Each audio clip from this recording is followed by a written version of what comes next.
मायावती के इस प्लान ने बढ़ाया बसपा का सस्पेंस, दूसरे दल भी टेंशन में। इस बार लोकसभा चुनाव में बसपा फूंक फूंक कर कदम उठा रही है। उसकी रणनीति है कि इस बार प्रत्याशी के नाम का ऐलान तब होगा जब सभी दल के प्रत्याशी सामने आ जाएंगे। इसके पीछे बसपा नेतृत्व का मकसद ये है कि प्रतिद्वंदी का चेहरा देखकर समीकरण के हिसाब से प्रत्याशी उतारा जाए ताकि जीत पक्की रहे।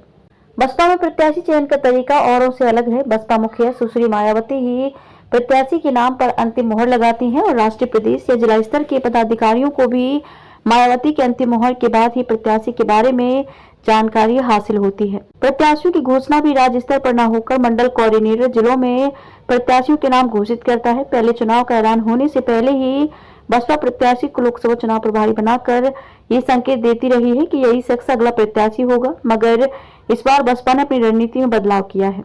अभी तक प्रत्याशी के नाम का ऐलान इसलिए भी नहीं हो पा रहा है क्योंकि गोरखपुर मंडल में अंतिम चरण में चुनाव होना है, जबकि बस्ती मंडल में उससे पहले, लेकिन दोनों ही मंडलों में बसपा ने अभी तक अपने उम्मीदवार तय नहीं किए हैं। उम्मीदवारों के चयन में देरी के पीछे के कारणों के बारे में सूत्र बदली रणनीति बता रहे हैं। अभी भाजपा के प्रत्याशियों का ही चेहरा सामने आया है। समाजवादी पार्टी ने भी एक आध सीट पर ही प्रत्याशी घोषित किए हैं। कांग्रेस अभी किसी भी सीट पर प्रत्याशी तय नहीं कर पाई है। बसपा चाहती है कि पहले सभी दल प्रत्याशी घोषित कर दें तो वह प्रतिद्वंदी प्रत्याशियों के चेहरे यानी कि जाति के आधार पर अपना उम्मीदवार तय करें। दरअसल बहुजन समाज पार्टी का अपना काडर है।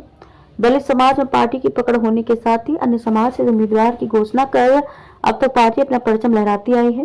पार्टी ने 2009 में गोरखपुर, बस्ती और मंडल में काफी बेहतर प्रदर्शन किया था, लेकिन उसके बाद एक के बाद एक कर हुए 2 लोकसभा चुनाव में वह प्रदर्शन पार्टी दोहरा नहीं पाई।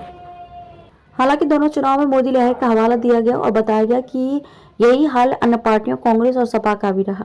हालांकि बसपा को इस बार उम्मीद है कि उसका बिखरा वोट उसके पास लौटेगा और वह बेहतर प्रदर्शन करने जा रही है। पार्टी के अब तक उम्मीदवार सामने न आने और पार्टी के स्थानीय नेताओं की इस पर चुप्पी साधने से कयास को बल मिल रहा है कि बसपा का प्रत्याशी सबसे अंत में घोषित होगा।